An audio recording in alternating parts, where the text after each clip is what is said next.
I handed him the gun out the backseat of the car. A nigga said, we saw the snitch video. So everybody saw it. It's been on the news before. Just cause you saw it, you still broke.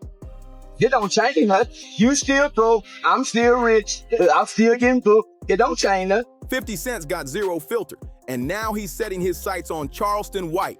An old clip just exploded online, and it's causing serious waves. The footage straight up shows a young Charleston snitching in court, throwing his own homie under the bus.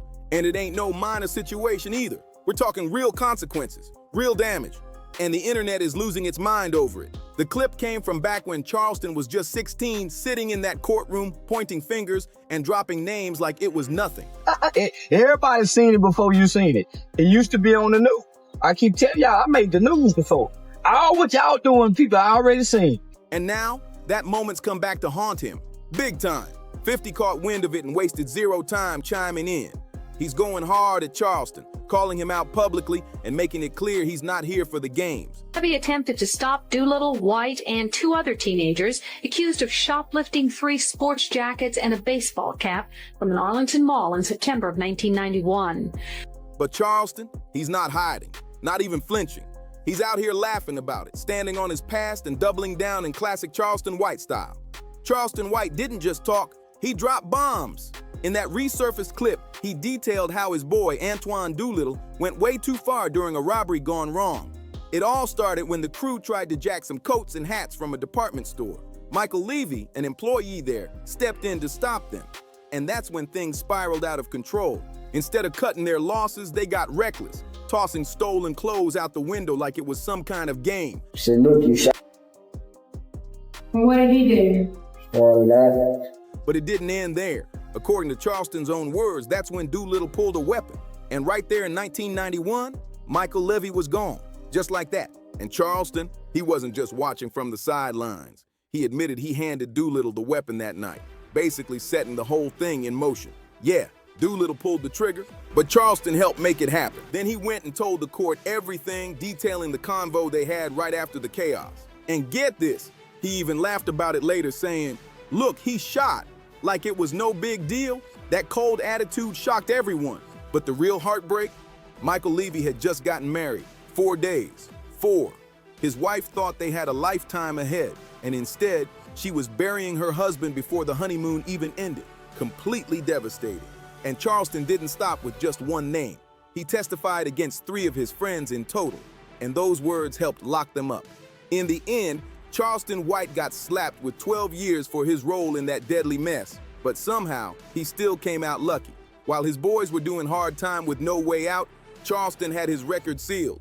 So when he walked free, it was like hitting reset. Clean slate, no paper trail. Victim, which was a Caucasian man by the name of Michael Levy. I was sentenced to 12 years under Texas juvenile determined sentencing law.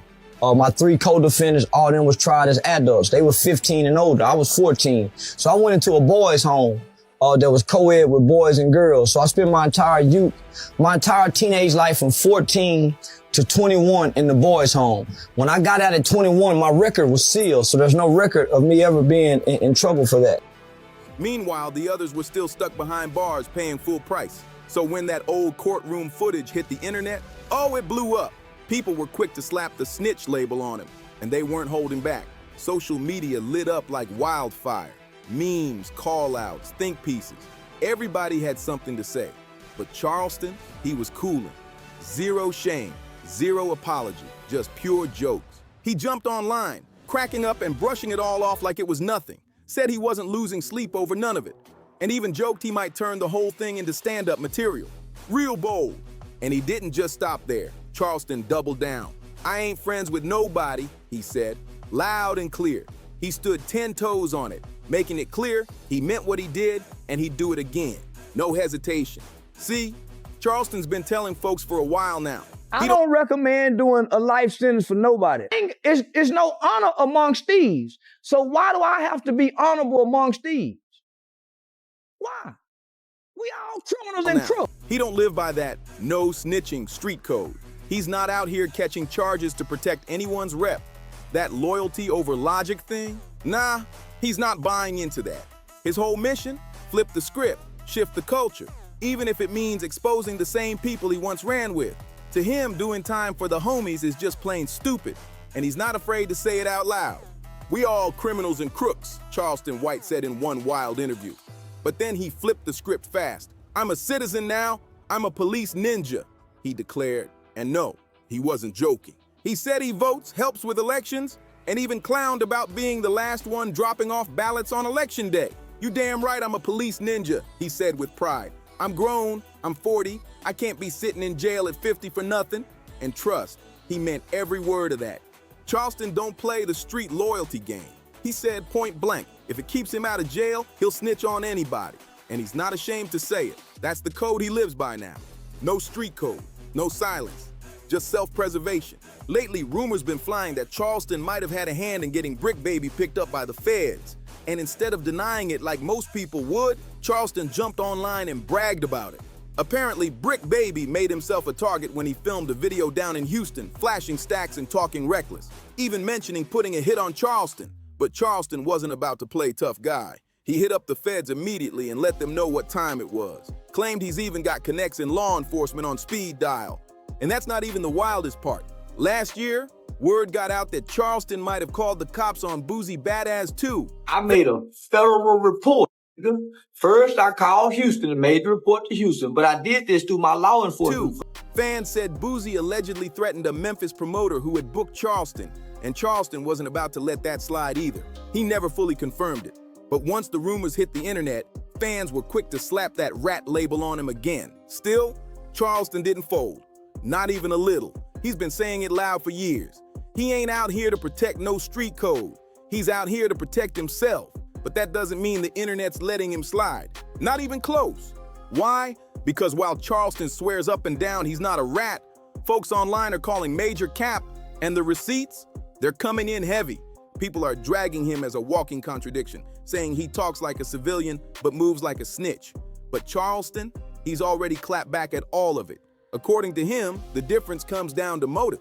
He says, "I don't do this for money, not for revenge, not for clout." That's why, in his eyes, he ain't a rat, just a man on a mission.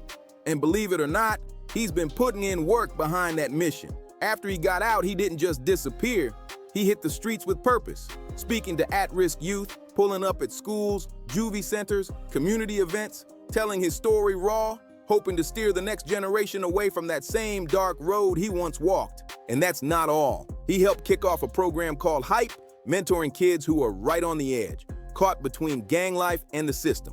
Some of these kids ain't got anyone else showing up for them. But Charleston did. He's even talked about launching a snitching program. Yep, for real, to help kids get out of dangerous circles before it's too late. That idea alone has stirred a lot of controversy, because while some see it as a smart way to save lives, others just can't get past the tactics. They say his methods are too messy, too bold, too disrespectful to the culture. And now, Charleston's stuck in that middle lane, fighting to prove his heart's in the right place. Take Gilly the Kid, for example. He had plenty to say about Charleston White trying to spin snitching like it's noble. Gilly went off on X, posting, "Can't beef with no dude that's been ratting since the 90s. He a throwback rat." And that wasn't just some random shot. This beef between Gilly and Charleston runs deep. Gilly's been calling him out hard ever since the snitching accusations went public. But of course, Charleston wasn't gonna stay silent. He snapped back fast on Instagram, writing, "I see Gilly the Kid got smoke in his chest." This after Gilly sent him a direct message calling him a rat. And then, Charleston took things to a whole new level, and not in a good way.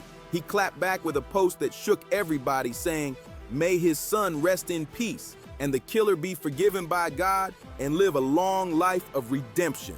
That message wasn't random. It was a direct jab, aimed squarely at Gilly about the tragic death of his son. Worse, Charleston posted that message from the official page of his own children's book brand, I Am Woke Seed. He turned that page into a launch pad for one of the coldest disses we've seen online.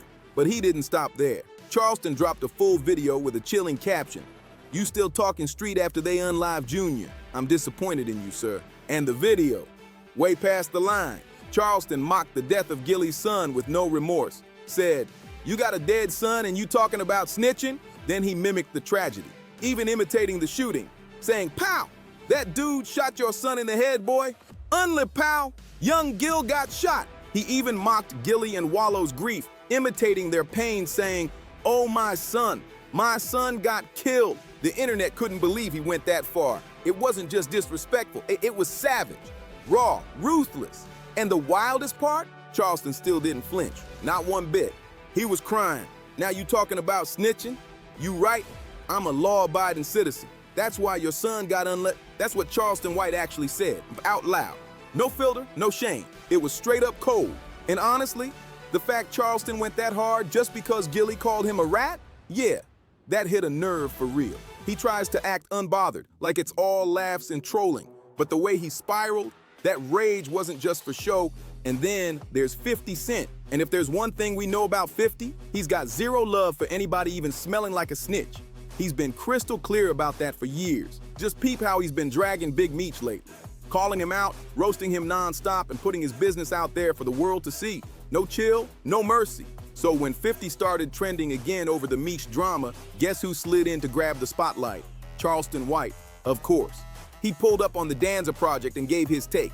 But instead of riding with 50, Charleston flipped the script again, saying the whole beef makes no sense. According to him, Big Meech and 50 aren't even in the same lane. Different skills, different levels. So what did Charleston call 50? A bully, straight up. Now here's the shocker. 50 didn't fire back with a diss or a clapback like we've seen before. Instead, he played it cool, real cool. He just posted a promo for his new show on Instagram and even seemed to agree with Charleston's take. Yeah, for once, no back and forth drama. Now, just when you thought Charleston White might chill for a second, he doubled down again. After that unexpected moment where 50 Cent low-key didn't fire back, Charleston took that as a green light to keep running wild. He started bragging online that even 50 respects him now, acting like the whole rat talk had finally been put to rest. But the internet? They weren't having it. Comment sections lit up with fans saying, 50 didn't co-sign you, bro. He just ignored the nonsense. Others said Charleston was reaching hard, trying to use 50's silence as a way to boost his image. Still, Charleston kept the pressure on. He started name-dropping more rappers, saying most of the industry is fake woke and scared to tell the truth. He even took shots at T.I. and Boosie again, saying they built their whole brands on street codes they don't even follow anymore. He told fans, these dudes act like they solid, but soon as them charges hit, they fold. I've been telling y'all the streets is a lie. Then he teased something new, a no snitch shame tour. Yep, a whole speaking tour, where he plans to hit cities across the U.S. and teach people why loyalty gets you nowhere and why snitching is survival. You already know that idea sparked instant backlash. Street dudes were furious. Rappers started subbing him in stories, but Charleston, he was loving the attention, said the hate just means he's getting closer to his goal, flipping the whole game on its head. But Charleston's empire, it's built on pure fire, and now it's starting to burn bridges left and right. After teasing that no snitch shame tour, a wave of artists came out swinging. Rap circles, podcast hosts, and even former fans started turning their backs. Some said Charleston's whole brand is just disrespect disguised as activism. Others warned he's turning real-life pain into punchlines and that it's only a matter of time before somebody pushes back. For real. But Charleston, he's standing tall like he's untouchable. He went live again saying, ain't nobody gonna touch me, I got protection the streets wish they had. And he made it clear, he's not scared of rappers, street dudes, or online threats. He said what he's doing is bigger than hip-hop, and if he's gotta make enemies to spark change, then so be it. And guess what? He's even hinting at running for office. Yeah, Charleston White for city council. Said he's tired of talking and wants real power to shake up the system legally. That move sent the internet into another spiral. Some laughed it off, calling it a PR stunt. Others said, wait, if Trump could do it, why not Charleston? Wild takes started flying. But one thing's for sure, nobody is ignoring him anymore. Now here's where it gets even crazier. Charleston White might have made his name through controversy, but now he's talking about cementing it in history. He's been spotted taking meetings with local officials, dropping hints about launching programs tied to criminal reform, anti-gang initiatives, and even school outreach. Sounds noble, right? But let's not forget, this is the same man who mocked a grieving father on Instagram and went viral for snitching with a smile. So people are split. Some are saying Charleston's playing 4D chess, using shock value to crack open conversations. Others are too scared to touch. Others say he's just masking chaos with clout.